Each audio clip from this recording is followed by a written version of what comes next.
আমি যেদিন দুনিয়াতে আসছিলাম আমার আম্মার প্রসব বেদনা এমন কান্নার আওয়াজ, আম্মার কান্নার আওয়াজের কারণে পাশের বাড়ির মানুষ রাতে ঘুমাতে পারে নাই। ওই মা চিল্লায় চিল্লায় কান্না করেছেন। আমার দাদি আমার নানি আমার আম্মাকে সান্ত্বনা দেয়, আম্মা জান কান্না করেন আর বলে আমারে কি সান্ত্বনা দাও, আমার স্বামীকে একটু কাছে দাও, তোমরা সরে যাও। আব্বা জানকে ডাইকা আম্মা জান আব্বা জানের হাতটা ধইরা কয় স্বামী আমার তোমার ঘরে আসছি, মন ভরে খেদমত করতে পারি নাই, আমারে তুমি আজ মাফ করে দাও। আমার মাথার উপরে সাত আসমান চেপে গেল, আমি মনে হয় এখন মরণের বিছানায় আছি, দাবি রাখবা না, দয়া করে আমারে মাফ করে দাও। আব্বা জান আম্মা জানের হাত ধরে কাঁদে আর কয় বিবি ধৈর্য ধারণ করো, কান্না করিও না। এই কথা বলিয়া আমার আব্বা দৌড়ায় গিয়া যায় নামাজে সেজদায় পড়ে কাঁদে, ও দয়ার মালিক আমার স্ত্রীটাকে সুস্থ করে দাও, আমার সন্তানকে তুমি আরামে প্রসবের ব্যবস্থা করে দাও। ওই মাকে কখনো কষ্ট দিয়া নামাজে দাঁড়াবা, নামাজ হবে না। জীবনের মূল কষ্ট মায়ের প্রসব বেদনা, সাত আসমান সাত জমিন তখন মায়েরই মাথায়। জীবনের মূল কষ্ট মায়ের, জীবনের মূল কষ্ট মায়ের প্রসব বেদনা, সাত আসমান সাত জমিন তখন মায়েরই মাথায়। আমার সুন্দর মুখ দেখে মার, আমার সুন্দর মুখ দেখে মায়ের ব্যথা যায় দে হাসাইয়া। ও আমার প্রাণের মা, মা গো মা কোথায় গেলে মোরে ছাড়িয়া, জনম দুঃখী ইয়াতীম আমি চায় না কেহ ফিরিয়া। আমি যখন ছিলাম আমার মায়ের উদরে, চলাফেরা করলেন যে মায় কত কষ্ট করে। আমি যখন ছিলাম আমার মায়ের উদরে, চলাফেরা করলেন যে মায় কত কষ্ট করে। এমন মাকে কেমনে আজি, এমন মাকে কেমনে আজি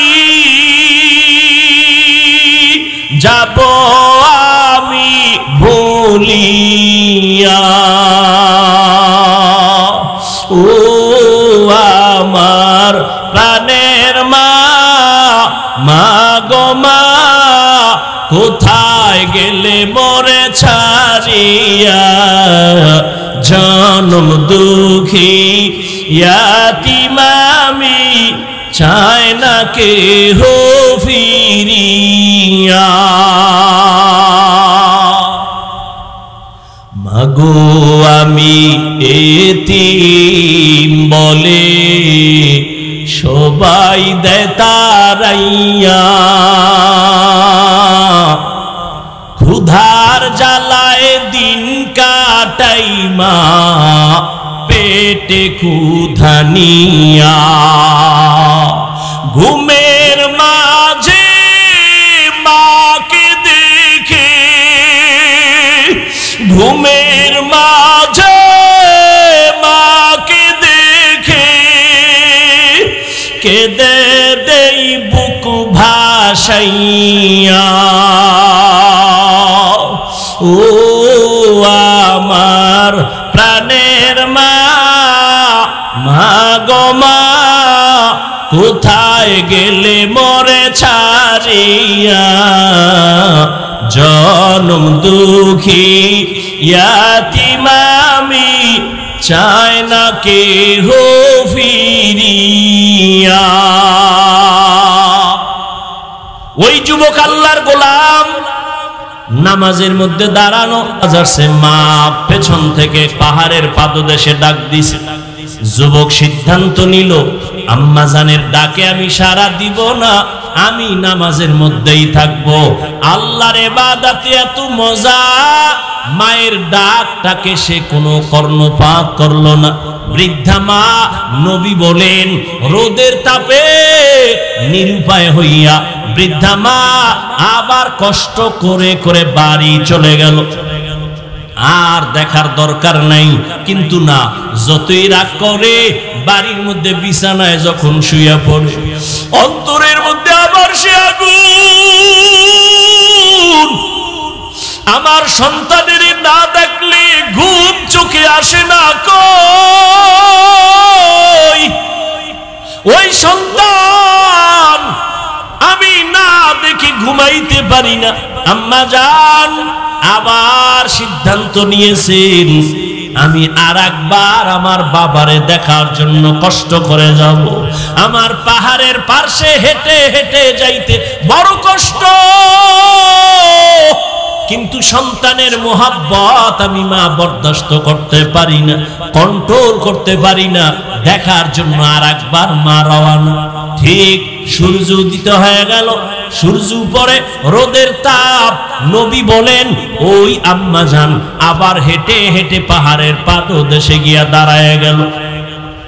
আগের দিনের মতো হাত কপালের কাছে নিয়া সূর্যের আলোটাকে বারণ করে, আড়াল করে আবার ডাক দিছে, ও কলিজার সন্তান কই, একটু নিচে নেমে আয়, আমি মা আবার তোকে এক নজর দেখার জন্য আসছি। আজও সন্তান নামাজের মধ্যে দাঁড়ানো, মায়ের কণ্ঠের আওয়াজ পাইয়া আবারও চিন্তায় পড়ে গেল, আমি কি নামাজটা ছেড়ে দিব নাকি মায়ের ডাকে সাড়া না দিয়া নামাজের মধ্যে আমি মশগুল থাকব। সিদ্ধান্ত আজও এক, আমি মায়ের ডাকে সাড়া দিব না, নামাজের মধ্যে আমি মশগুল থাকব বলে নামাজের মধ্যে দাঁড়ানো। মায়ের ডাকে সাড়া দেয় নাই। সন্তান না সাড়া দেওয়ায় আম্মা জান দীর্ঘ টাইম অপেক্ষা করে আজও মনে কষ্ট নিয়া মা বাড়ির দিকে রওয়ানা। বাড়িতে যাইয়া নিয়ত করছে আর দরকার নাই, কিন্তু না, মায়ের মন এটা বয়ান কইরা বুঝানো যাবে না রে বা। সন্তানের প্রতি মায়ের কি যে মায়া, কি মোহাব্বত, এটা বয়ান করে বুঝাবার কোনো ভাষা নাই। আম্মা ছাড়া বুঝানো যাবে না, যার সন্তান নাই তাকে বুঝানো যাবে না রে বাবা। দুইবার মা ফেল, এইবার মা একটু ঘুরে বসে চিন্তা করলো, এবার আর একবার যাব, শেষ আর যাব না, দেখি আমার বাবারে একটু দেখতে পারি। মা এবার সিদ্ধান্ত নিয়া তৃতীয় দিন পাহাড়ের কিনারায় সূর্যের গরমে গিয়া হাজির। আজকে শেষ। সূর্যের আলোরে আড়াল করে ডাক দিছে, বাবা কই? আজও সন্তান নামাজে দাঁড়ানো। মা ডাক দিছে, কানে আওয়াজ আসছে, কোনো জবাব নাই। সন্তান আল্লাহর মোহাব্বতের প্রাধান্য দিয়া চুপচাপ নামাজে দাঁড়ায় আছে। আম্মা জান 2 দিন আইসা চলে গেলেন, আজকেও কি ফেরত যাবেন? বুঝে না, বৃদ্ধা মা মনেরে বুঝাইতে পারে না। কিন্তু আম্মা জান আজকে কষ্ট বেশি হয়ে গেল, 3 দিন আসলাম, ডাকে সাড়া দেয় না সন্তান, আজকে বরদাস্ত করা যায় না। আম্মা জান আজও নিরুপায় হইয়া যায়, তবে অন্য 2 দিন জবানটারে বন্ধ করে গেছেন, আজকে জবান বন্ধ করে না, আসমানের দিকে তাকাইয়া একটা ডাক দিছে, মালিক ও আল্লাহ, আমার কষ্ট কি তুমি দেখো না? আমার সন্তান 3 দিন আসছি, আমার ডাকে সাড়া দেয় না, ও মালিক তোমার আদালতে একটু না বললেই না, আমি কন্ট্রোল করতে পারি না, আমি একটু বলি বেশি না রে আল্লাহ। ওরে জেনাকারিনী মহিলার চেহারা না দেখাইয়া কবরে নিও না, বাস আদালতে চলে গেছে। আল্লাহ বলেন, ওয়াল্লাযীনা জাহাদু ফীনা লানাহদিয়ান্নাহুম সুবুলানা ওয়া ইন্নাল্লাহা লামাআল মুহসিনিন।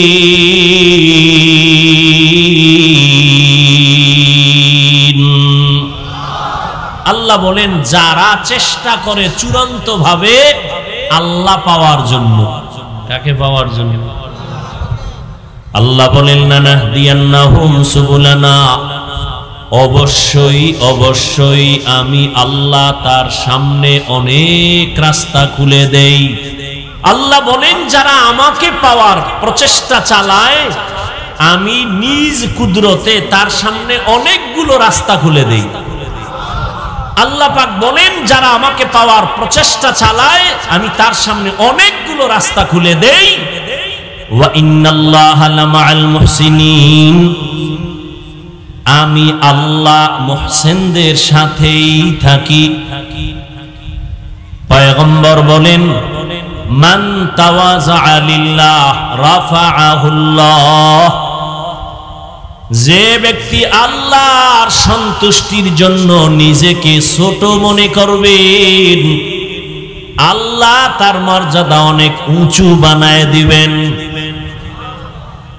নিজেকে যদি বড় বানাতে চাও হে মুমিন, বড়দের কদমে নিজেকে করে দাও বিলীন। मिटा दो अपना हस्ती को अगर कुछ मर्तबा चाहो के दाना खाक में मिलकर गुले गुलजार होता है। অহংকার বড় মনে করি কেন? আমার এলেম বেশি, টাকা বেশি, এই বেশির তো কোনো ভ্যালু নাই। আমি বড় বক্তা, বড় বক্তা বলে কত বড় কত বড়? যত বড় তুমি হও, বাংলাদেশের খতিবে আজম সিদ্দিক আহমদ রহমাতুল্লাহ আলাইহি 1000 ভাগের 1 ভাগ হতে পারবা না। তুমি বড় মুফতি সাহেব, কত বড় মুফতি, যত বড় তুমি মুফতি হও, হাটহাজারীর পাশে মেখল মাদ্রাসার বাণী মুফতি আজম মুফতি ফয়জুল্লাহ রহমাতুল্লাহ আলাইহির 1000 ভাগের 1 ভাগ তুমি হতেই পারবা না।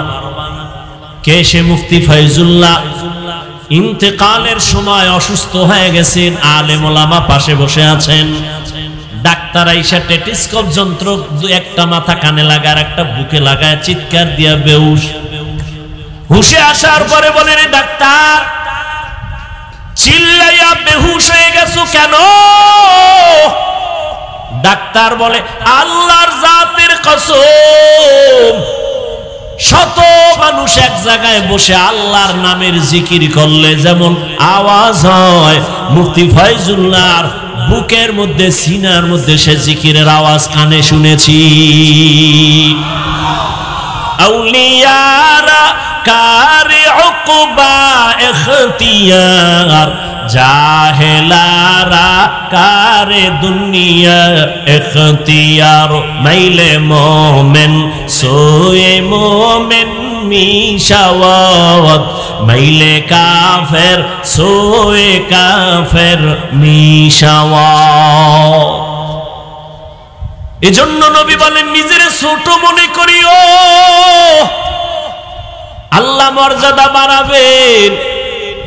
নবীর মতো দামি আর কে আছে?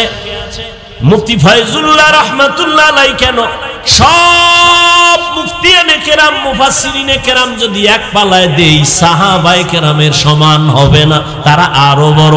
কয় সাহাবায়ে কেরাম কত বড়, রাহমাতুল লিল আলামিনের সাথে তুলনাই হবে না। নবী কত বড়, আমার নবী কত বড়।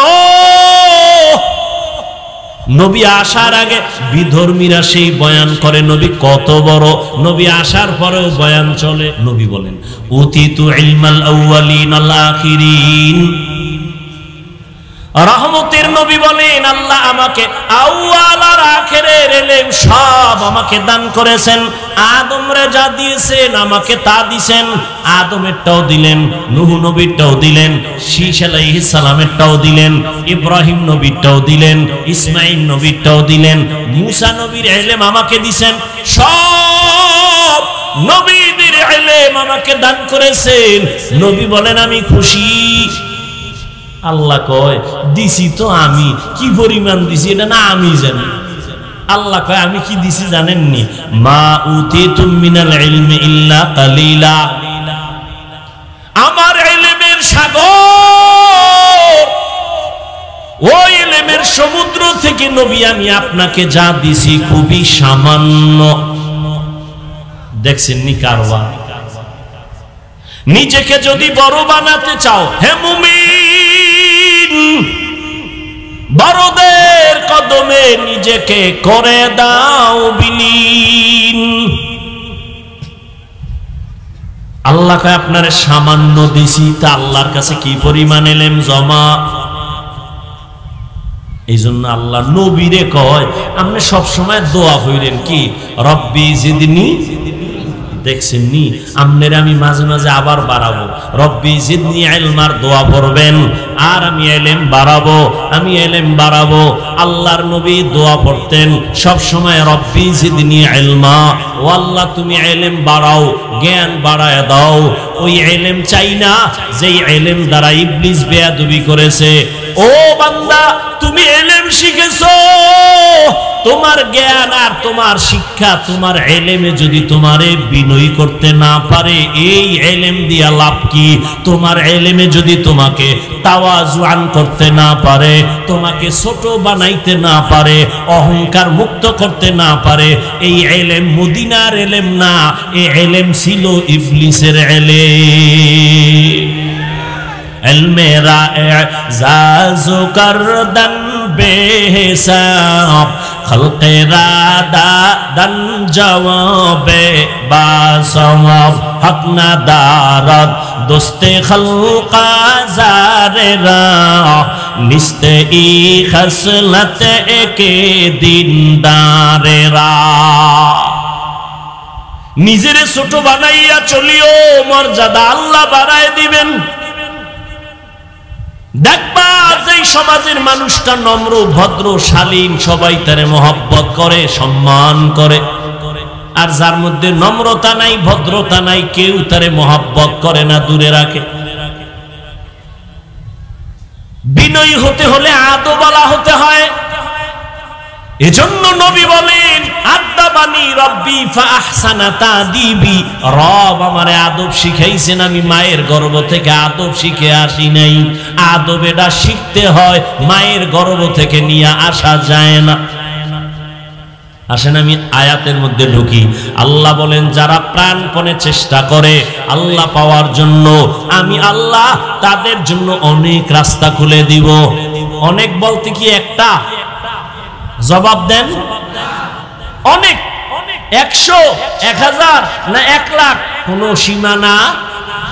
খুব খেয়াল করেন, আমি আলোচনায় ঢুকতেছি, আপনাদের দোয়া থাকলে একটু আগাবো ইনশাআল্লাহ। কষ্ট হবে এখানে যতক্ষণ বসে আছেন, একটা গুনাহ তো হবেই না, নেক লেখা হবে, অনবরত নেক। আল্লাহ সবাইকে কবুল করেন। ও কলিজার যুবক, ও পর্দার আড়ালের আম্মা জান, ও বোনেরা, ও বৃদ্ধ বাবাজি, কয়দিন গত বছর এখানে বয়ানে আসছিলাম নি? আজকে খবর নিয়ে দেখেন গত বছর যারা প্যান্ডেলে ছিল আজ অনেকেই কবরের বাসিন্দা। আজ আমরা বসে আছি, আগামী বছর এই প্যান্ডেলে বয়ান চলবে, আমরা কে থাকবো কোনো জানা আছে? জিন্দেগি মে বন্দগি তু কর নাহি,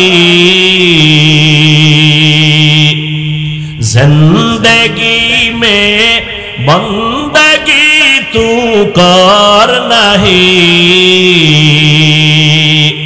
जिंदगी में बंदगी शर्मिंदा है, जिंदगी में बंदगी शर्मिंदा है।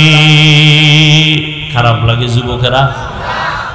একটা হারমোনিয়াম হইলে একটু মজা পাইতি, একতারা হইলে আরো মজা না? যুবকেরা তো সব আপডেট, বাংলা গান শুনে না, সব হিন্দি। মোবাইলে হিন্দি গান চালায় আর লাফায়। কি অর্থ কি? আব্বাও বুঝে না, আমিও বুঝি না। লাফাও কেন? কয় মজা।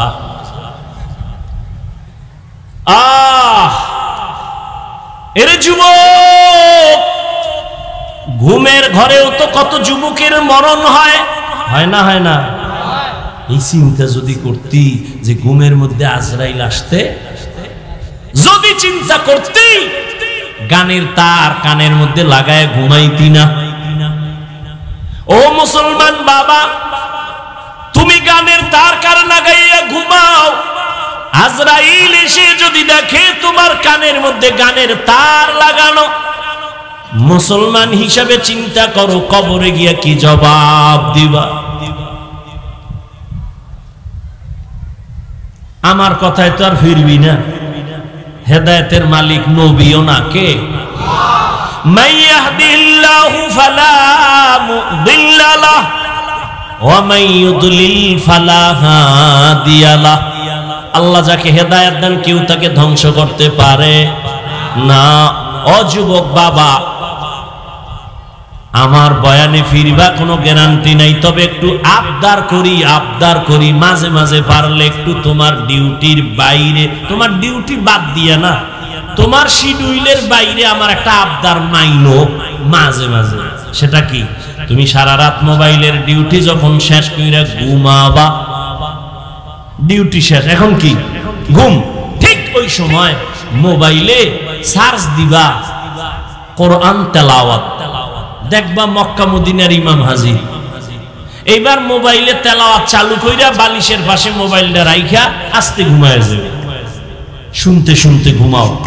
আমার দিল বলে একদিন, দুদিন, এক সপ্তাহ যদি শুনো, নিজে কানে ধরে বলবে আর গান শুনবো না, চোখে পানি চলে আসবে কোরআনের আকর্ষণ। दुनिया में हो दुनिया का तलबगार ना हो, बाजार से गुजर हो खरीदार ना हो, दुनिया में हो दुनिया का तलबगार ना हो, बाजार से गुजर हो खरीदार न हो, ये दुनिया एक मिसल कागज फूल है, ये दुनिया एक मिसल कागज फूल है, जिंदगी में बंदगी तू कर नहीं, जिंदगी में बंदगी तू कर नहीं, जिंदगी में बंदगी शर्मिंदा है, जिंदगी में बंदगी शर्मिंदा है। খারাপ লাগে? আরো শুনবি? সত্যি? তাহলে নিয়ত কর যে এডি শোন। বহু আল্লাহর বান্দা কলিজা দিয়া কত সুন্দর নাশিদ পড়ে, গজল গায়, গায় না? এই যে জুবায়ের কি সুন্দর স্টেজে এক সময় পিচ্ছি ছিল, আজকে দেখি বড় হয়ে গেছে, মাশাআল্লাহ মাওলানাও হয়ে গেছে, আলহামদুলিল্লাহ। কি সুন্দর কণ্ঠ, কে দিছেন? আল্লাহ কবুল করেন, ওর আব্বা আম্মাকেও কবুল করেন, আল্লাহ দিনের খাদেম বানায় দেন, বিনয়ী আদবওয়ালা জিন্দেগি দান করেন।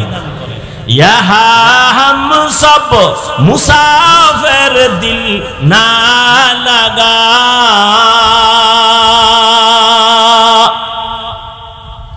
ए दुनिया मुसाफिर खाना, দিলটাকে দুনিয়ামুখী করো না, দুনিয়া তোমার পেছনে ঘুরবে, তুমি আল্লাহর খোঁজে ঘুরো। এরে যুবক,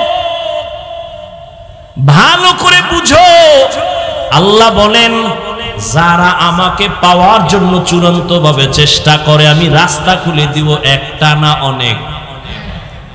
খুব খেয়াল করেন, নবীজি একদিন সাহাবায়ে কেরামদের সামনে মাটিতে একটা সোজা রেখা টানলেন, দাগ দিলেন, সোজা দাগের আশেপাশে আঁকা বাঁকা আরো কয়েকটা দাগ টানলেন, এরপরে বললেন হাযা সিরাতি মুস্তাকিমান, এই যে সোজা পথ এটাই হলো সিরাতাল মুস্তাকিম, জান্নাতে পৌঁছার সহজ সরল সঠিক পথ। বাঁকা না সোজা? বলেন, সোজা না বাঁকা? কয়টা? জোরে বলেন। নবী কয় জান্নাতে পৌঁছার সঠিক পথ একটা, সোজা। আল্লাহ কয় আমাকে পাওয়ার পথ অনেক। এবার ফেস লাগছে না? নবী কয় একটা, আল্লাহ কয় অনেক। সমাধান কে দিবে? DC, SP, chairman. কিয়ামত পর্যন্ত ইসলামী শরীয়তের সব বিষয়ের সমাধান দিবে একমাত্র উলামায়ে আহলে হক। আল্লাহ বুঝার তৌফিক দান করবে। সমাধান কি? সমাধান হলো, আমি এটা আরো আগে অনেক জায়গায় বলছি, আপনাদের হোমনা থেকে অথবা ধরেন ঢাকা চট্টগ্রাম যাইতে বিশ্ব রোড আসেনি? কয়টা? একটা। কয়টা? বিশ্ব রোড একটাই হয়। কয়টা হয়? কিন্তু বিশ্ব রোডে ঢুকার জন্য ডানে বামে আরো রোড আছে না নাই? শাখা রোড একটা না অনেক? হ্যাঁ, রহমতের নবী বলেন জান্নাতে যাওয়ার বিশ্ব রোড সিরাতাল মুস্তাকিম। আর আল্লাহ যে বলছেন অনেক পথ, এগুলো হলো বিশ্ব রোডে ঢোকার জন্য শাখা রাস্তা। কয় যেমন ইমামে আজম আবু হানিফা রাহমাতুল্লাহ আলাইহির একটা রাস্তা বাতানো, ইমাম মালিকের আর একটা রাস্তা, ইমাম শাফিঈ রাহমাতুল্লাহ আলাইহির আলাদা আর একটা রাস্তা, ইমাম আহমদ বিন হাম্বল রাহমাতুল্লাহ আলাইহির আলাদা আর এক রাস্তা। কিন্তু পেরেশান হওয়ার কিছু নাই। ইমামে আবু হানিফার রাস্তায় যদি দৌড় দাও, সামনে গিয়ে দেখবা সিরাতাল মুস্তাকিমের সাথে লাইন লাগানো। ইমাম মালিকের রাস্তা দিয়ে যদি দৌড় দাও, সামনে গিয়ে দেখবা সিরাতাল মুস্তাকিমের সাথে লাইন লাগানো। ইমাম আহমদ বিন হাম্বলের রাস্তা দিয়ে যদি দৌড় দাও, সিরাতাল মুস্তাকিমের সাথে লাইন লাগানো। এক কথায় তারা সবাই আহলে সুন্নাত ওয়াল জামাতের অনুসারী।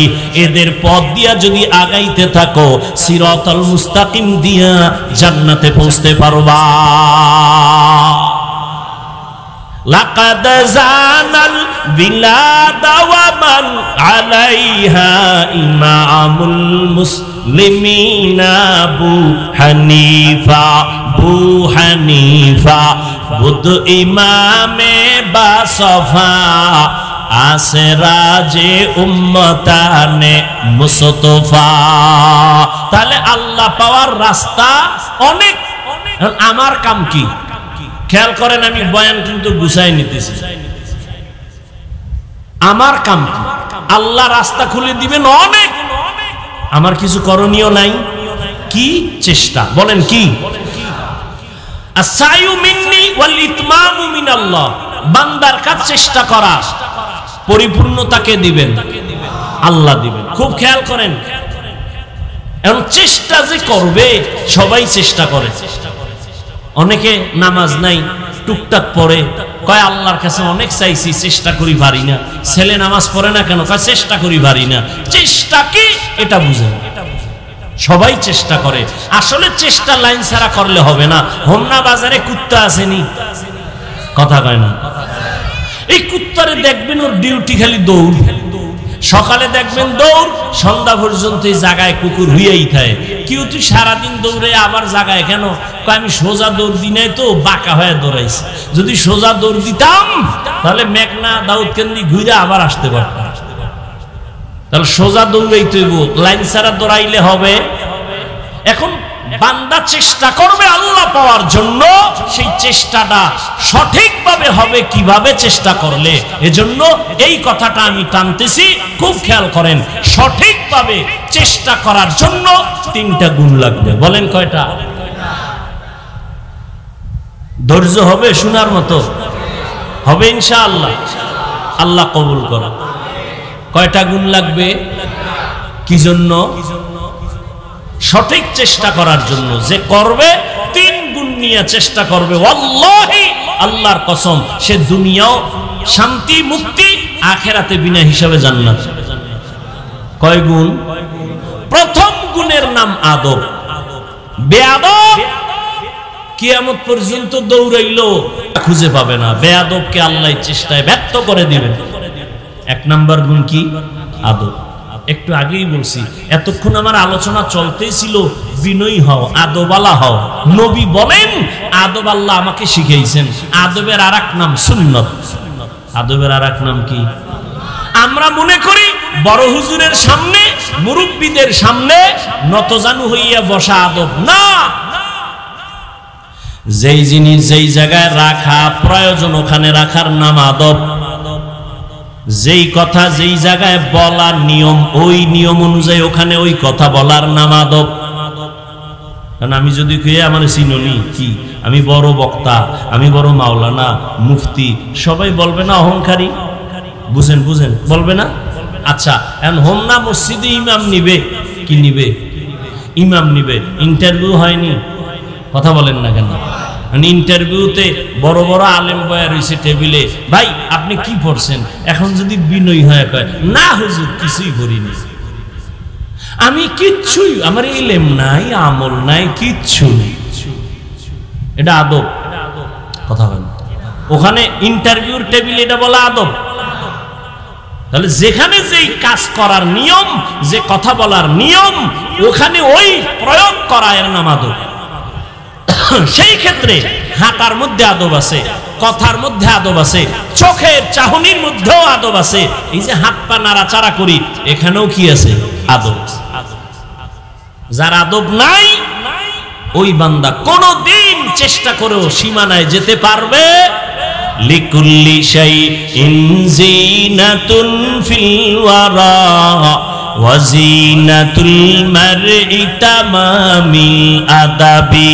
আজ খোদা খাহি মে তৌফিক আদব, বে আদব মাহরুম গাশত আজ ফজলে রা।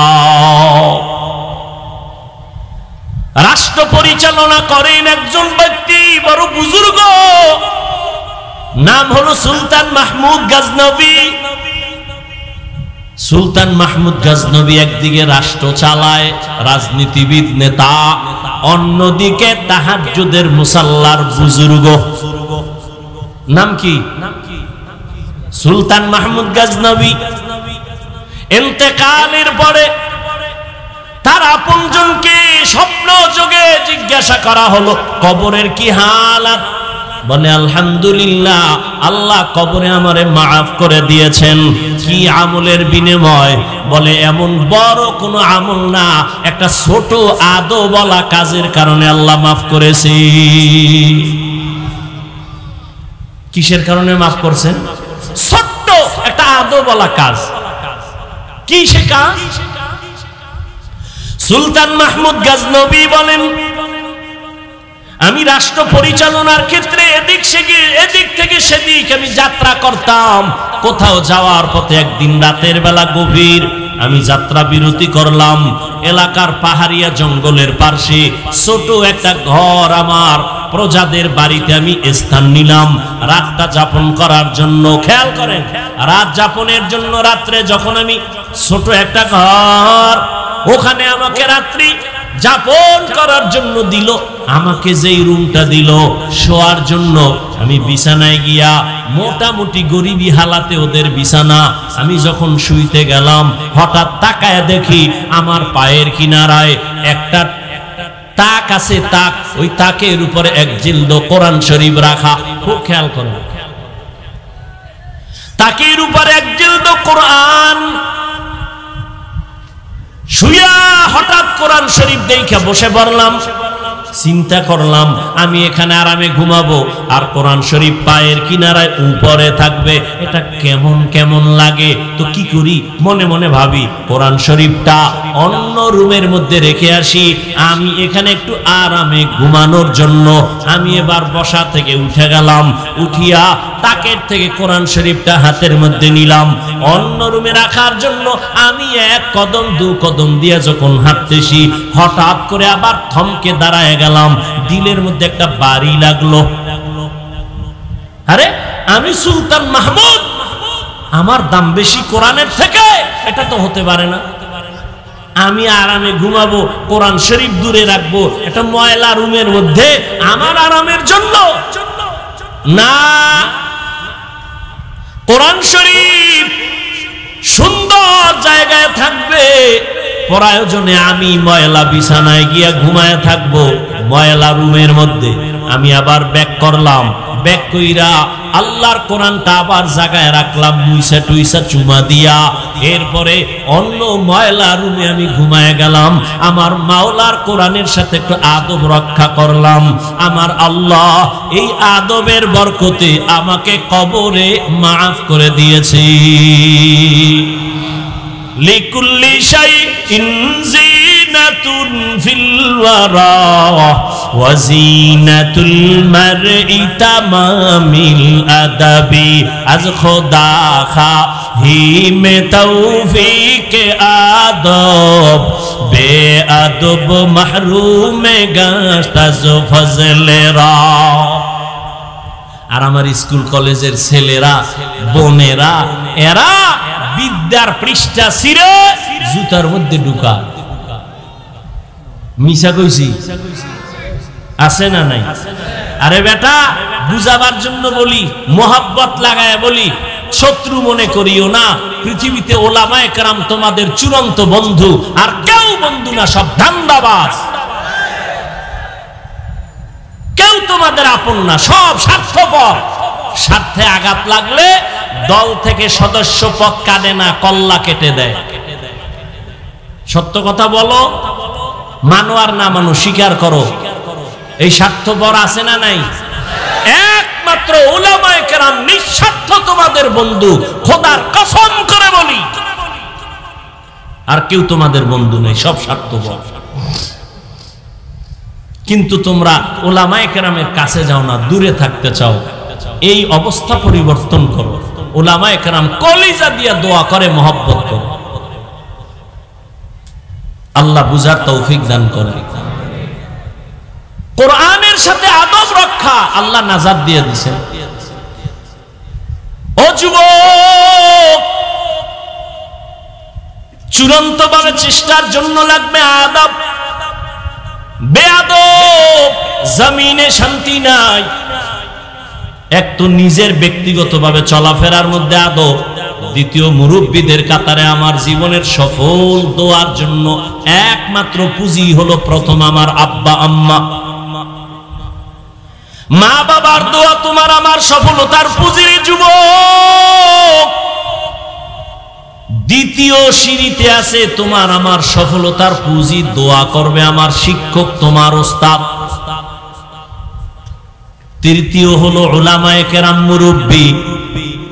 আমি আমার কলিজার যুবকদের আমি পাও দুইটা ধইরা বইলা যাইতেছি, রে বাবা, যদি বলো হাফিজ ভাই নিচে নাইমা পাও ধরো, আমি নিচে নাইমা তোমার পাও ধইরা বইলা যাই। আল্লাহর ওয়াস্তে আমার এই কথাটা ফালায়া দিও না। তোমার জীবনে তুমি ডাক্তার হও, ইঞ্জিনিয়ার হও, তুমি একজন প্রফেসর হও, তোমার সফলতার জন্য একমাত্র তোমার দোয়া লাগবে, মা বাবার দোয়া। আল্লাহর কসম, আল্লাহর কসম, আল্লাহর কসম, মা বাবার দোয়া যদি না থাকে তুমি ডাক্তার হবা ঠিক, তবে তাসলিমার মতো জুতার বাড়ি খেতে হবে। প্রফেসর হবি ঠিক, তবে আহমদ শরীফের মতো জুতার বাড়ি খাবি। আর যদি মা বাবার দোয়া নিয়ে চলো কপাল খুলে যাবে। আর ওস্তাদের দোয়া তোমার জীবনের সফলতার চাবি। আমার আব্বা আম্মা আমারে এই চেয়ারে বসায় নাই, আমার আব্বা আম্মা চোখের পানি ছেড়ে দোয়া দিয়েছেন, কিন্তু আপনাদের সামনে বয়ান আব্বা আম্মা শিখান নাই, আমারে কথা বলা শিখাইছেন আমার শিক্ষক। আমি বাংলায় কথা বলি, উর্দুতে কথা বলি, ফার্সিতে কথা বলি, যাই তুমি বলো সব আমার ওস্তাদের অবদান। এই কারণে শিক্ষকের দোয়া হলো তোমার আমার জন্য সফলতার দ্বিতীয় চাবি। আর তৃতীয় চাবি হলো তোমার আমার সফলতার জন্য ওলামায়ে কেরামের মুরব্বিদের দোয়া। যুবকদেরকে আমার জীবনের একটা চূড়ান্ত বয়ান, ও যুবক, জীবনে পারলে মা বাবার দোয়া নিও, যদি পারো ওস্তাদের দোয়া নিও, যদি পারো বাবা মুরব্বি ওলামায়ে কেরামের দোয়া নিও। যদি একান্ত ভাবে মা বাবার দোয়া নিতে নাও পারো, আমার পায়ে হাত রাইখা বলি বাবা মা বাবার বড়দোয়া নিস না। যদি শিক্ষকের দোয়া নিতে নাও পারো, পায়ে ধরে বলে গেলাম শিক্ষকের বড়দোয়া নিবি না, কারণ মা বাবার বড়দোয়া একটা আগুন, শিক্ষকের বড়দোয়া একটা আগুন। আল্লাহর কসম করে বলি, মা বাবার বড়দোয়া যদি কপালে লেগে যায়, মরার আগে চাকার তলে তোর মাথা ঢুকে যাবে, টের পাবি না। তোমার মতো যুবক রাস্তায় গাড়ি চালায়, তুমি কেন পারো না বাবা? না, রাস্তায় গাড়ি চালায়, নামাজ ছাড়ে না, ময়দানে কৃষি কাজ করে, নামাজ ছাড়ে না, র্যাব আর্মি পুলিশ বিডিআর এর চাকরি করে, নামাজ ছাড়ে না, দোকানদারি করে, শাটার টেনে নামাজে গিয়া দাঁড়ায়। বলো বাবা তুমি কেন পারো না? আমি তো তোমাকে হুজুর বানাবার জন্য বয়ানে আসি নাই, আমি একবারও বলি নাই, এখনো বলবো না যে পাগড়ি লাগাও, তসবিহ লাও, জিকির করো, একবারও বলবো না। বরং আমি সাহস দিয়ে দোয়া করে যাব, এতগুলো আল্লাহর বান্দাদের আমিন ফেরত যাবে না। আমি বলবো স্কুলের ছেলে বাবা তুমি স্কুলে পড়ো, কলেজে পড়ো, ডাক্তার হও, ইঞ্জিনিয়ার হও, প্রফেসর হও, তবে একটা দাবি, বেয়াদব হইবা না। এরে আম্মা জানেরা, আপনাদের জীবনটা কতই যে ধন্য। আপনারা নবীদের মায়ের মতো মা, সাহাবায়ে কেরামদের মায়ের মতো মা, আপনারা তো কত দামি নারী। এরে আম্মা জান, এতক্ষণ আপনাদের সন্তানদের যত বয়ান শুনাইলাম, এগুলো বাস্তবায়নের জন্য আপনার দোয়া আর আপনার অবদান ছাড়া হবে না। এ দুনিয়ায় যত ভালো ভালো সন্তান হয়েছে সব হলো মায়ের অবদান। এজন্য রহমতের নবী বলেন পৃথিবীর শ্রেষ্ঠ সম্পদ হলো নেককারিনী মহিলারা। ওই যুবক আল্লাহর ইবাদতে এমন মজা পেয়ে গেল, আজান হয়েছে, শেষ হওয়ার আগে মসজিদে হাজির, নামাজ পড়ে আর বের হয় না। আসরে ঢুকলো, মাগরিব পরে বের হইল, বাইর হইয়াই দেখে দোকানদারি, বেপর্দা নারীর আড্ডা। যুবক একদিন সিদ্ধান্ত নিল, এই এলাকায় আর থাকবো না, ইবাদত কইরাও ঝামেলা, গুনাহ হয়ে যায় অনিচ্ছায়। এখন আমি এমন একটা নির্জন জায়গায় যাব যেখানে গিয়া একদিন আমি আল্লাহর ইবাদত করব। বাড়ির পাশে দূরে একটা জঙ্গল, পাহাড়। যুবক নিরিবিলি ইবাদতের জন্য ওই পাহাড়ের চূড়ায় গিয়া একটা সুন্দর ঘর বানাইয়া ওখানে থাকে, ওখানে ইবাদত করে। আর বাড়ি আয় না, ঘরের মধ্যে বৃদ্ধা তার কলিজার মা। কে? মা। সন্তান ইবাদতে মশগুল, বাড়ি আসে না, মায়ের অন্তর ছটফট করে। বাবার চেহারাটা যদি একবার দেখতে না পারি মনটা ভালো লাগে না। কেমনে সন্তানের দেখবো? সন্তান তো ইবাদতখানায় পাহাড়ের উপরে, আমি বুড়া মহিলা পাহাড় বেয়ে উপরে উঠতেও পারবো না। কি করি ভেবে ভেবে একদিন সিদ্ধান্ত নিল, আমি একা একা হেঁটে হেঁটে আমি আমার সন্তানের একটু এক নজর দেখার জন্য যাব। এই সন্তান দেখো, মায়ের অন্তরে কি মোহাব্বতের আগুন। বৃদ্ধা মা সকাল 10টা-11টায় সূর্য যখন উপরে উঠে গেল, রোদের তাপ বেড়ে গেছে, বৃদ্ধা মা ঘর থেকে বেরিয়ে একা একা হেঁটে হেঁটে পাহাড়ের কিনারায় গিয়া নিচে দাঁড়াইয়া মহিলা কেমনে যে বাচ্চাটারে ডাক দিছে। সাহাবায়ে কেরামদের নবী নিজে ওভাবে দেখায়, সূর্যের আলো উপর থেকে যখন চোখে লাগে তখন মানুষ হাত দিয়া এভাবে ছায়া দেয়নি, নবী এইভাবে দিয়া এবার সাহাবাদের বুঝায়। ওই বৃদ্ধা মা পাহাড়ের কিনারায় গিয়া উপরে তাকাইয়া হাতটা দিয়া সূর্যের আলোটারে আড়াল করে এবার উপরে মুখ করে ডাক দিছে, ও সন্তান, আমি তোর বৃদ্ধা মা কষ্ট করে এখানে হাজির, একটু নেমে আয়, একটা নজর, আমি তোর চেহারাটা দেখবো, কলিজা ঠান্ডা করব। সন্তানকে ডাক দিছে আম্মা জান, সাথে সাথে সন্তান ডাক শুনছে, কিন্তু সন্তান এমন সময় ডাক শুনছে যখন সন্তান নামাজের ভেতরে দাঁড়ানো।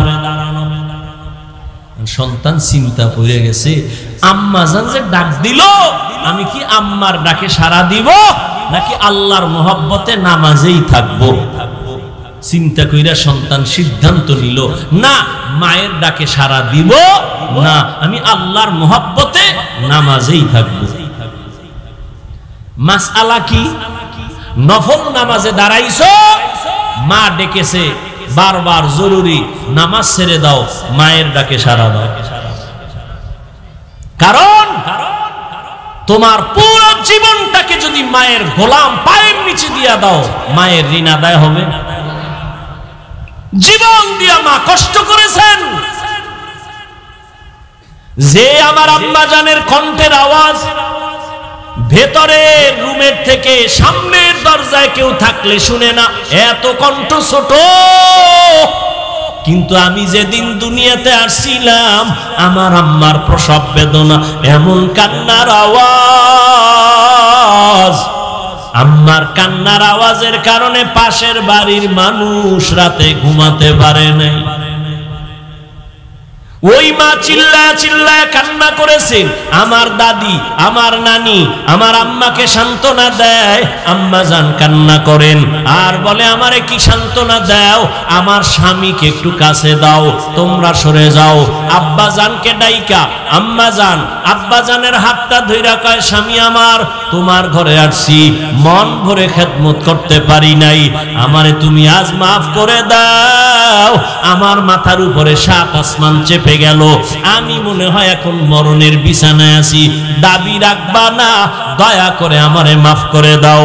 আব্বা জান আম্মা জানের হাত ধরে কাঁদে আর কয়, বিবি ধৈর্য ধারণ করো, কান্না করিও না।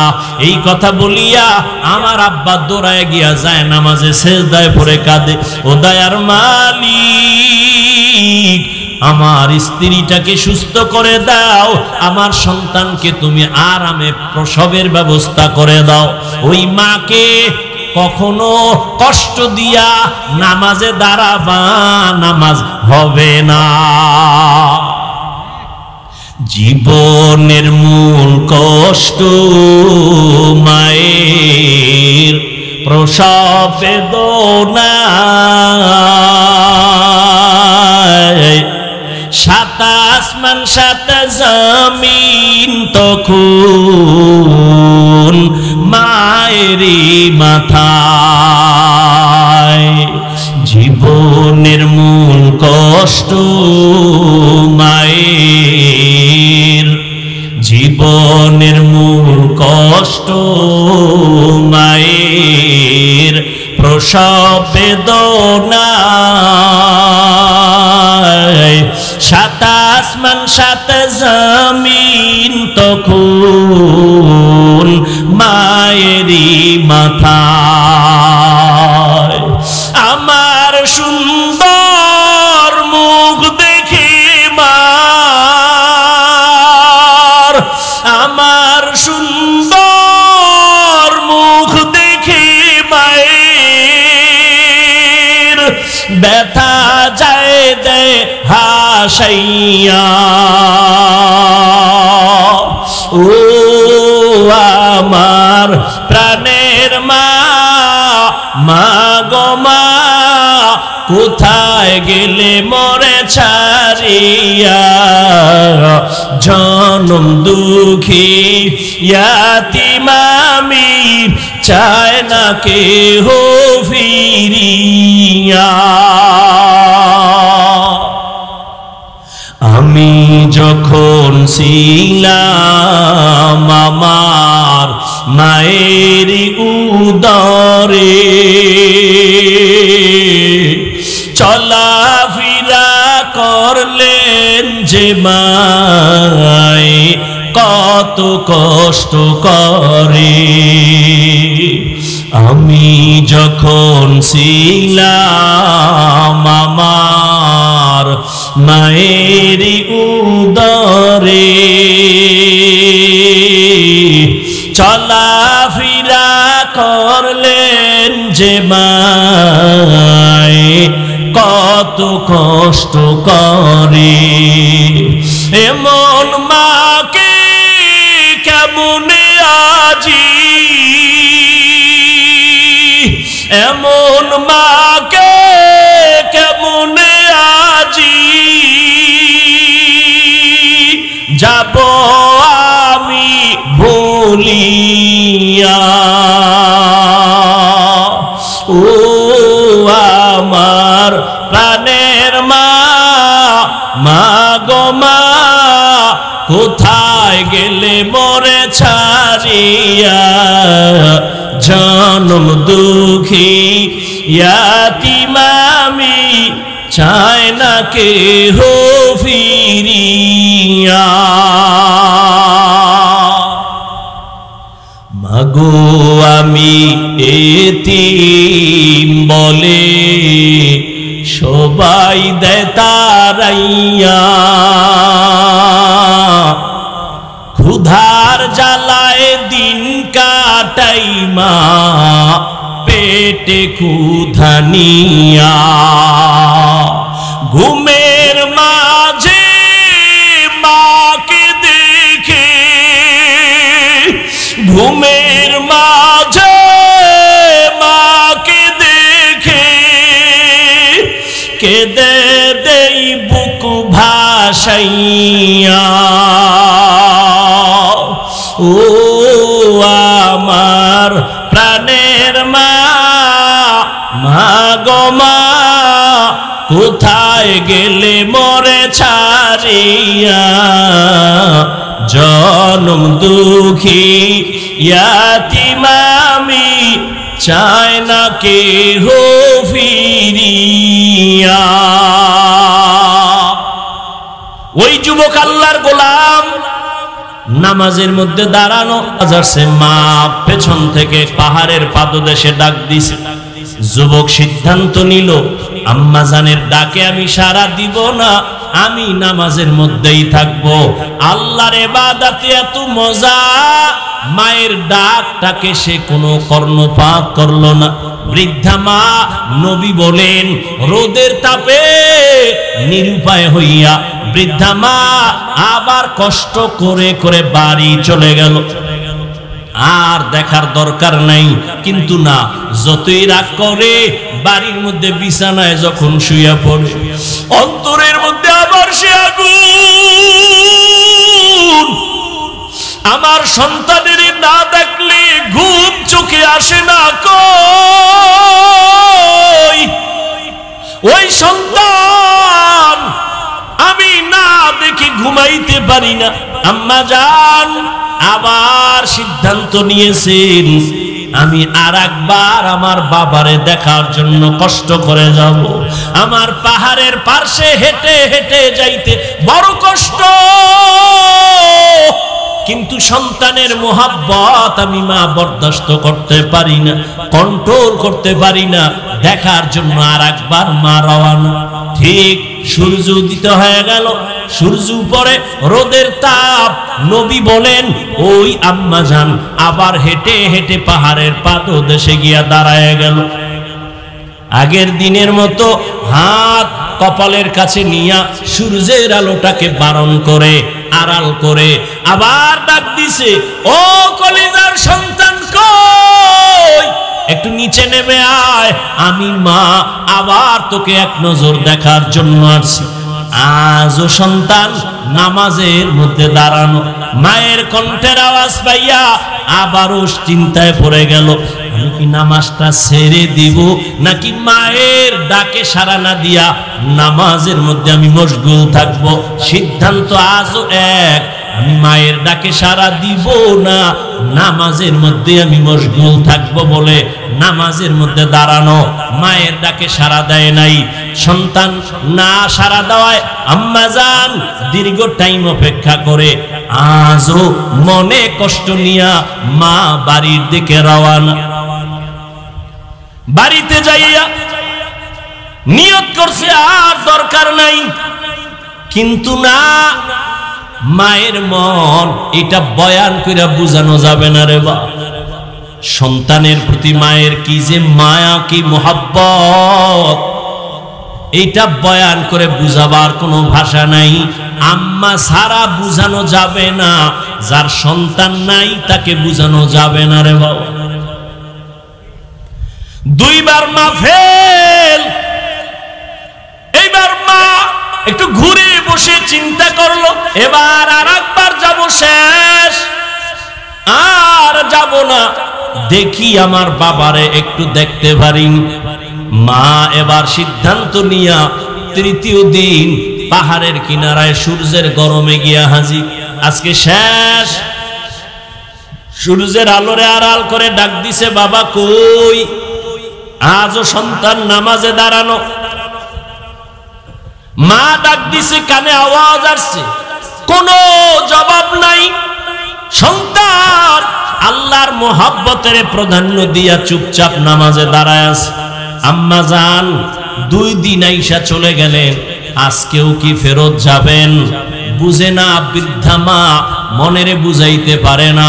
কিন্তু আম্মা জান আজকে কষ্ট বেশি হয়ে গেল, 3 দিন আসলাম, ডাকে সাড়া দেয় না সন্তান, আজকে বরদাস্ত করা যায় না। আম্মা জান আজও নিরুপায় হইয়া যায়, তবে অন্য 2 দিন জবানটারে বন্ধ করে গেছেন, আজকে জবান বন্ধ করে না, আসমানের দিকে তাকাইয়া একটা ডাক দিছে, মালিক ও আল্লাহ, আমার কষ্ট কি তুমি দেখো না? আমার সন্তান 3 দিন আসছি, আমার ডাকে সাড়া দেয় না, ও মালিক তোমার আদালতে একটু না বললেই না, আমি কন্ট্রোল করতে পারি না, আমি একটু বলি বেশি না রে আল্লাহ।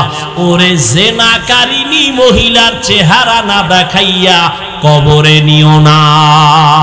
বাস আদালতে চলে গেছে। এই পর্দার আড়ালের আম্মা জান, ভালো করে বুঝেন, এমন একটা সন্তান দুনিয়ায় রেখে যাবেন, ডাক্তার হইয়াও আপনার জন্য কোরআন পড়ে দোয়া করবে। এমন একটা সন্তানের মা হয়ে কবরে যাবেন, সন্তান ইঞ্জিনিয়ার হবে, কোরআন পড়ে পড়ে দোয়া করবে। ওই যুবক নামাজে দাঁড়ানো, মায়ের ডাকে সাড়া দেয় নাই, মা জবান থেকে মালিকের কাছে কথা বলে চলে গেলেন। এলাকার মানুষ গর্ব করে, আমগো এলাকার এক বুজুর্গ যুবক এত সুন্দর ইবাদত করে, কোনো তুলনাই নাই। মায়ের বরদোয়া তো এটা তো কবুল হয়েই গেছে, কেমনে কেমনে কবুল হইতেছে দেখতে থাকেন। এলাকার মানুষ গর্ব করে, আরে আমগো হুজুর কঠিন এক হুজুর, বড় ইবাদত করে, কঠিন ইবাদত। একজন ওই এলাকার সুন্দরী রমণী রূপসী, সে কয় এত প্রশংসা করো কার? কয়েক যুবক। যুবক? কাহা যুবক? কত টিকবে না। কেন? বলে আমারে দেখলেই ফেল। এলাকার লোক বলে কোশ্চিন কালেও না, চ্যালেঞ্জ কা চ্যালেঞ্জ, যাও। এইবার মহিলা চলে গেল পাহাড়ের উপরে। পাহাড়ের উপরে যাইয়া ওই বেপরদা নারী সুন্দরী রূপসী যুবকের দেখে। যুবক নামাজের মধ্যে দাঁড়ানো। যুবতী ওই নারীটা সুন্দরী রমণী যুবকের সামনে দাঁড়ায় গেল। যত অপকৌশল পড়ার দরকার সব কৌশল করিয়াও দেখে যুবকের নজরটা ওই যুবতীর দিকে একবারও যায় না। সর্বশেষ ওই মহিলা ফেল ব্যর্থ হইয়া নিচে চলে আসলো। আর মায়ে কইছিল জেনাকারিনী নারীর চেহারা না দেখায় মরণ দিও না। এই মহিলা কি করছে? পাহাড়ের নিচে নাইমা পাশে এক এলাকা চেটিয়াল খোলা ময়দান, বকরির রাখাল ওখানে দাঁড়িয়ে আছে। সেও সুদর্শন এক সুপুরুষ। ওর সাথে যাইয়া জেনা করে ফেলছে। জেনা করে ওই মহিলার গর্ভে বাচ্চা চলে আসলো। দীর্ঘ কয়েক মাস পরে বাচ্চাটা দুনিয়াতে যখন আসলো, এই আল্লাহর বান্দি জাহান্নামী নারী বাচ্চাটারে কোলের মধ্যে নিয়ে এলাকায় ঘুরে আর কয়, দেখো তোমরা যার এত গুণগান গাইছো পাহাড়ের উপরে ইবাদত করে, ওই তোমগো বুজুর্গ আমার সাথে জিনা করেছে, তার এই বাচ্চা। ঘটনা বুঝছেননি? বাচ্চা কার? কার? মহিলা কয় কার? বুজুর্গ। যুবক ওই যে মা দোয়া করছে, এটাও কৌল লাগবে। জেনাকারিনী মহিলা যখন বলল তোমাদের প্রশংসিত সেই আবেদ বুজুর্গ যুবকের এই বাচ্চা জিনা করেছে, মানুষ তো তালে তালে লাফায়, তলার খবর নেয় না, তদন্ত করে না। লাঠি লয়া দৌড়ায় গেল সবাই। এত কলিজার আপন, কলিজার মোহাব্বতের আমাদের বুজুর্গ আজ এই অপমান বরদাস্ত করতে পারি না। কয়েকজন তাজা মানুষ গিয়া তার ইবাদত খানাটারে ভেঙ্গে ফেলল। হঠাৎ একজন গিয়া বুজুর্গ যুবকের গায়ে যখন একটু টাচ করলো, যুবক বলে আমি আল্লাহর গোলাম, আমার গায়ে টাচ করছো কেন বলো। তারপরে টাচ করো, আগে বলো কেন। বলে আপনি নাকি জিনা করেছেন, এত গর্ব করেছি আপনাকে নিয়ে, আপনি নাকি জিনা করেছেন। কোথায়? বলে আমগো এলাকার সুন্দরী নবনী বাচ্চা পর্যন্ত তার কোলের মধ্যে চলে আসছে। আল্লাহর বান্দা যুবক আবেদ বলে আল্লাহর জাতের কসম আমি অপরাধ করি নাই, জিনা করি নাই। কয় আপনি বলতে পারবেন নি মহিলার সামনে? বলে পারবো, নিয়ে আসো। এবার মায়ের দোয়া কবুল হইতেছে। জিনাকারিনীর চেহারা না দেখায় কবর দিও না। যুবক ইবাদতে লিপ্ত। এলাকার মানুষ বলে এই নারী ওই বুজুর্গের সামনে দাঁড়ায় বলতে পারবি নি? কয় পারবো। কয় চল। পাহাড়ের পাদদেশে এলাকার অনেক মানুষ সহ ওই মহিলা বাচ্চা নিয়ে দাঁড়ানো। এবার একজনে ডাক দিছে, আসেন আমরা সব রেডি। মহিলা বাচ্চা নিয়ে আসছে, আপনি নিচে নেমে আসেন। ওই যুবক নিচে নজর করে দেখে অনেক মানুষ, সুন্দরী মেয়ে বাচ্চা নিয়ে দাঁড়ানো। যুবক এটা দেখা সিজদায় পড়ে উপরে বয়া কান্নে, আল্লাহ জানি না তুমি না জানি আমার উপরে বেজার হয়েছে।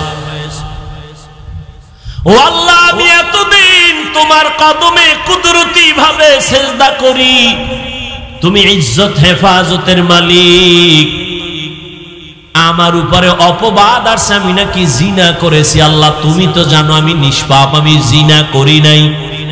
ও আল্লাহ তুমি আমার ইজ্জতের হেফাজত করো, কুদরতের দ্বারা তুমি হেফাজতের ব্যবস্থা করো। যুবক কান্নাকাটি করে দোয়া করিয়া এবার পাহাড়ের নিচে নেমে আসলো। নিচে নেমে এসে ঠিক ওই সুন্দরী মেয়েটার সামনে বাচ্চা নিয়া আল্লাহর বান্দা যুবক ডাক দিয়া বলে, কি ব্যাপার? এই মেয়ে, কি নাকি তুমি রটাইছো আমার নামে? বলে হ্যাঁ। কি রটাইছো? বলে তুমি আমার সাথে জিনা করেছো। বলে মিথ্যা কথা বলে নাই তো তোমার বাচ্চা। তখন কি আর ওই কি জানি পরীক্ষা করে না, ডিএনএ আসিল, কিচ্ছু নাই। আর মিয়া রসুল শুনাইতেছেন এই ঘটনা, তাহলে বুঝেন ওই যুগের না, আরো আগের, বহু আগের ঘটনা, নবীজি দুনিয়াতে আসার আগের ঘটনা।